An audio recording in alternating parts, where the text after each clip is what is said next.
Hey guys, welcome back to my YouTube channel. This is Milakshmi. അപ്പൊ ഇന്ന് നമ്മൾ നമ്മുടെ പാർട്ട്ണറിനെ ഇംപ്രസ് ചെയ്യാൻ പറ്റിയിട്ടുള്ള കിഡിലിന് ഒരു റെസിപ്പി ആയിട്ടാണ് കേട്ടോ വന്നേക്കുന്നത്. ചിക്കൻ കറിയുടെ ടേസ്റ്റിൽ നമുക്കൊരു ഉരുളക്കിഴങ്ങ് കറി വെക്കാം. അപ്പൊ ആദ്യം തന്നെ നമുക്ക് 2 വലിയ ഉരുളക്കിഴങ്ങ് കുക്കറിലിട്ട് ഒരു 2 വിസിൽ കേൾപ്പിച്ചെടുക്കാം.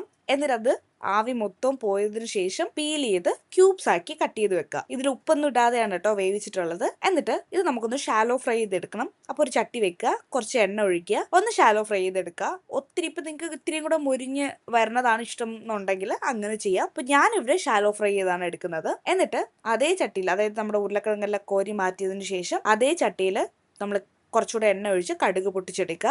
എന്നിട്ട് ഇതിലേക്ക് ഏലക്ക, പട്ട, ഗ്രാമ്പൂ, പിന്നെ സ്റ്റാർ അനീസ് ഉണ്ടായിരുന്നത് കൊണ്ട് ഞാൻ അതും കൂടി ഇട്ടു ഒരു ഭംഗിക്ക്. നിങ്ങൾക്ക് ഉണ്ടെങ്കിൽ ഇടുക, ഇല്ലെങ്കിൽ കുഴപ്പമില്ല. ആൻഡ് അതൊന്ന് മൂത്ത് വരുമ്പോൾ ഇതിലേക്ക് ഇഞ്ചിയും വെളുത്തുള്ളി ഇട്ട് കൊടുക്കുക. എന്നിട്ട് അതും ഒന്ന് മൂത്ത് വരുന്ന സമയത്ത് നമ്മൾ ഇതിലേക്ക് ഒരു മീഡിയം സൈസ് സവാള ചെറുതായിട്ട് ചോപ്പ് ചെയ്ത് ഇട്ട് കൊടുത്തിട്ടുണ്ട്. എന്നിട്ട് ഇത് നന്നായിട്ടൊന്ന് സോട്ട് ചെയ്തെടുക്കുക. അതിൻ്റെ ഒപ്പം തന്നെ ഞാൻ കുറച്ചുകൂടെ ഉപ്പും കൂടെ ഇട്ട് കൊടുക്കുന്നുണ്ട്. അപ്പോൾ നമ്മൾ ഉരുളക്കിഴങ്ങിൽ ഓൾറെഡി ഉപ്പൊന്നും ഇട്ടിട്ടില്ല. അപ്പോൾ നമുക്ക് ഇപ്പം തന്നെ വേണമെങ്കിൽ കണക്കിനുള്ള ഉപ്പ് ഇട്ട് കൊടുക്കാം.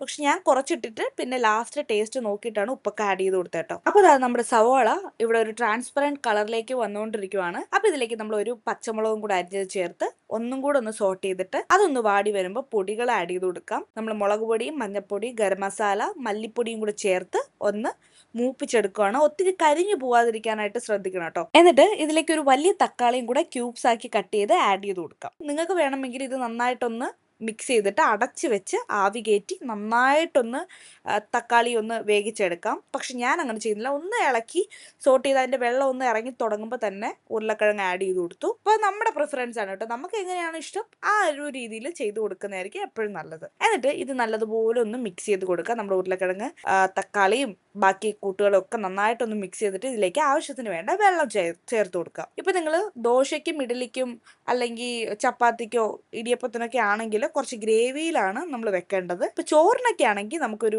പെരട്ട് രൂപത്തിൽ വെക്കുന്നതായിരിക്കും ടേസ്റ്റ് കേട്ടോ. നമ്മളിവിടെ ഗ്രേവി പരുവത്തിനാണ് എടുക്കുന്നത്. നമ്മൾ ദോശയാണ് കഴിക്കാൻ പോകുന്നത്. സോ നമ്മൾ ഇതുപോലെ ആവശ്യത്തിന് വെള്ളം ഒഴിച്ചു, അടച്ചു വെച്ച് വേവിച്ചു. അപ്പൊ ഇത് ഇടയ്ക്കൊന്ന് നന്നായിട്ടൊന്ന് ഇളക്കി കൊടുക്കണം.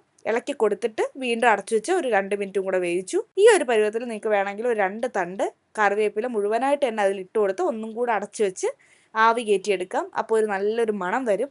എൻ്റെ കയ്യിൽ കറിവേപ്പില ഇല്ലാത്തത് കൊണ്ടാണ് ഞാൻ ചെയ്യാത്തത്. സോ എന്തായാലും നമ്മുടെ ഈസി ആയിട്ടുള്ള ചിക്കൻ കറിയുടെ ടേസ്റ്റിലുള്ള ഉരുളക്കിഴങ്ങ് കറി ഇവിടെ റെഡി ആയിട്ടുണ്ട്. ഈ ഒരു റെസിപ്പി ട്രൈ ചെയ്ത് നോക്കുക. അഭിപ്രായങ്ങൾ കമൻറ്റിൽ പറയുക. അപ്പോൾ അത്രയേ ഉള്ളൂ. അടുത്തൊരു വീഡിയോയിൽ കാണുന്നവരേക്കും ബൈ ബൈ.